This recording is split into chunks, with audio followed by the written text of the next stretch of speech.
Salut à tous, ici Michael, j'espère que vous allez bien. On se retrouve aujourd'hui pour la suite de la formation consacrée au logiciel Blender. Juste avant de commencer, vous remarquez peut-être juste ici, petite nouveauté. En bas de la capture, j'ai mis le lien de tous mes réseaux sociaux pour ceux que ça intéresse. Sinon, tout est présent dans la description. Donc il y a beaucoup de personnes qui m'ont demandé, notamment le lien Twitch, il est juste ici. Donc je suis en live tous les soirs, donc n'hésitez pas à passer pour parler de 3D ou de tout sujet divers. Ça me ferait extrêmement plaisir et tout est gratuit bien évidemment. Donc aujourd'hui, on va s'intéresser à la partie assignation de matériaux. Donc vraiment les bases, à savoir comment changer la couleur d'un objet, comment l'assigner sur plusieurs objets, comment comprendre les instances et surtout comment assigner au sein d'un même maillage différents matériaux différents. Donc une fois qu'on aura vu ça, on pourra voir dans les vidéos suivantes les textures, les matériaux avancés, etc. etc. Donc aujourd'hui, ça va être vraiment basique, mais il y a 2-3 petites astuces que même les utilisateurs depuis un certain temps de Blender vont peut-être découvrir aujourd'hui sur des choses pas très explicites présentes dans Blender dans la création de matériaux et que je vais essayer de vous expliquer le plus facilement possible, le plus explicitement. Ok, donc comment créer un nouveau matériau?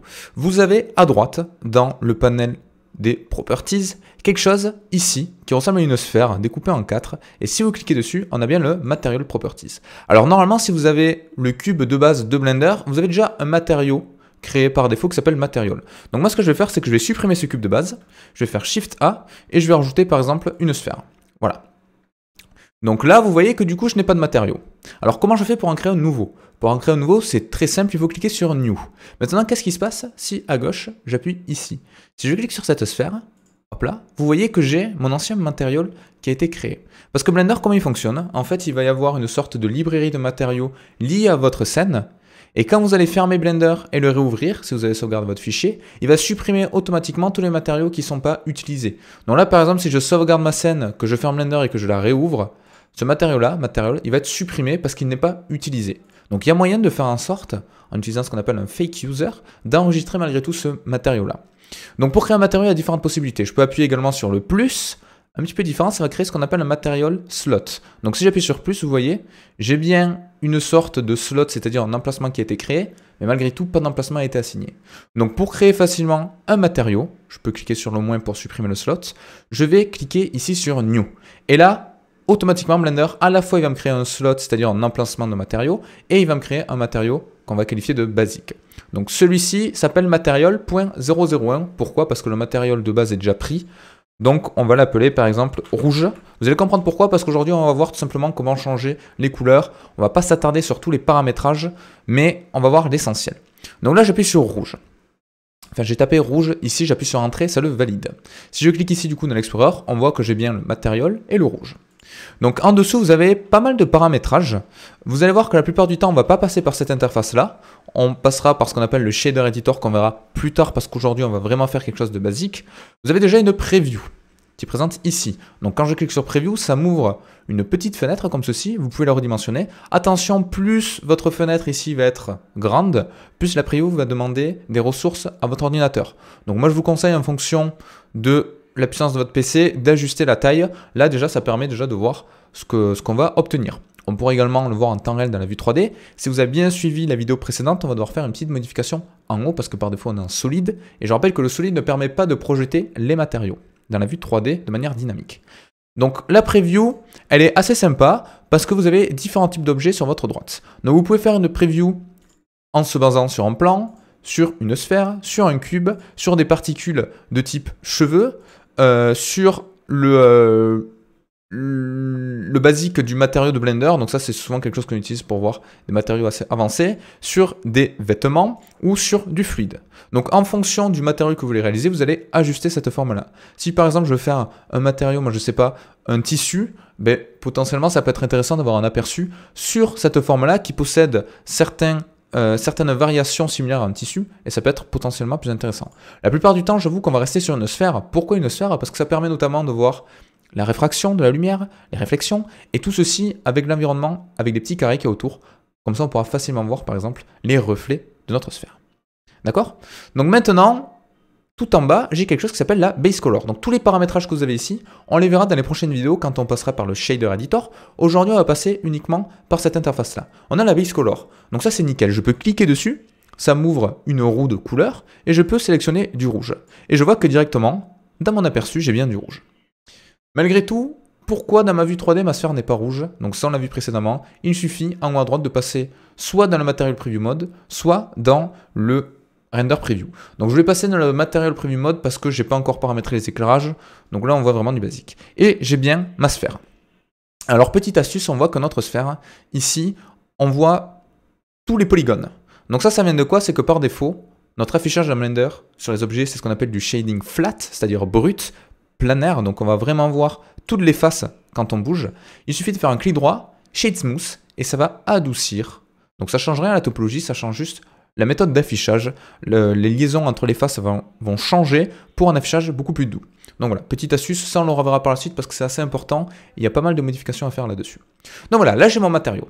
Maintenant, imaginons que je duplique cet objet avec Shift D, voilà, qui permet de dupliquer un objet. Je vais le mettre ici.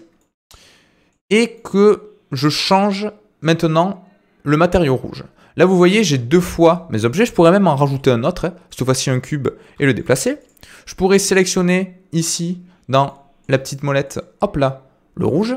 Et vous voyez que les 3 objets possèdent le matériau rouge. Maintenant, celui-ci, je voudrais un matériau vert. Donc, je vais l'appeler vert. Voilà. Parce que là, je fais une erreur exprès pour vous montrer. Je l'ai appelé vert.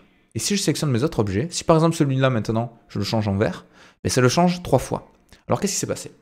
Il s'est passé qu'en fait, ceci là, le matériau qu'on a appelé vert qui était précédemment appelé rouge, c'est en fait une instance et quand j'ai dupliqué mes objets, ils étaient tous liés au même matériau. Donc comment je fais si je veux repartir du matériau rouge, le dupliquer en quelque sorte et l'appeler vert? Mais j'ai plusieurs possibilités. Déjà, à droite là, si je lis un petit peu toutes les informations, ici j'ai un 3. Alors c'est quoi ce 3? Il y en a beaucoup qui ne savent pas ce que ça représente. Si vous cliquez dessus, ça permet de faire une duplication, mais au moment T, là où je vous parle, ça permet d'indiquer le nombre d'objets qui ont ce matériau assigné. Donc actuellement, il y a 3 objets dans ma scène, effectivement c'est le cas, qui ont ce matériau rouge assigné. Donc il m'indique que si je fais des modifications ici, mais ça va impacter 3 objets sur ma scène. Donc si je clique dessus, on voit que ça met bien « Click to make a single user copy ». Donc ça va me faire une copie. Ou alors vous pouvez également cliquer ici, où ça va faire carrément un nouveau matériau à partir de celui-ci et non le dupliquer. Le résultat est un petit peu le même. Là vous voyez, je peux cliquer ici et ça fait la même chose. Au passage, on a également ce petit bouton là qui est assez intéressant par rapport à ce que je vous disais précédemment. Quand Blender, vous allez le fermer, si vous enregistrez votre scène, les matériaux qui ne vont pas être utilisés, donc là par exemple le matériau de base, là il n'est pas utilisé dans ma scène. Si j'y vais dessus, bon on a 2 parce qu'on l'avait déjà utilisé précédemment, mais il n'est pas utilisé. Donc quand je vais fermer mon Blender et que je relance, il va le supprimer. Sauf si je clique ici, Fake User, il me met bien Save this data block even if it has no users. Donc c'est-à-dire que même si cette instance-là de matériau n'est pas utilisée dans ma scène, ben lui, il va la conserver. Voilà. Donc ça peut être utile dans certains cas. Moi je vais dupliquer ici mon matériau et je vais l'appeler vert par exemple. Et maintenant, si je change la base color, effectivement, mais j'ai bien uniquement ce matériau qui va changer. Rien ne m'empêche de sélectionner mon cube, de cliquer ici et d'appuyer sur vert et l'intégralité de mon objet va changer. Maintenant, comment ça se passe si, par exemple, je veux que mon cube il soit vert en haut et rouge sur les côtés? Ben, je peux créer un second slot de matériau, un autre emplacement. Je vais cliquer sur le plus. Au lieu de faire New, je peux directement cliquer ici, explorer et prendre mon rouge. Donc une erreur que beaucoup de débutants font, là, il ferait un nouveau matériau, il remettra en rouge. Ça sert à rien, on en a déjà un qui correspond à ce qu'on veut. L'inconvénient, c'est que dès qu'on va bouger à ce rouge-là, ça va bouger partout dans ma scène lorsqu'elle est utilisée. Ok, mais là on voit que Blender par défaut, qu'est-ce qu'il fait? Eh bien, il va assigner à l'intégralité de mon objet celui qui est en index 0 ou 1, ça dépend de où vous partez, c'est-à-dire le vert. D'accord? Donc l'intégralité de mon objet va être vert. Comment je fais pour assigner uniquement certaines faces au rouge? Je vais passer en mode édition. Pourquoi mode édition? Parce que ça permet de sélectionner quelque chose. Et je vais effectivement sélectionner par exemple les faces que je souhaiterais colorier en rouge. Donc par exemple les 4 du tour comme ceci. Et là, je vais cliquer sur rouge.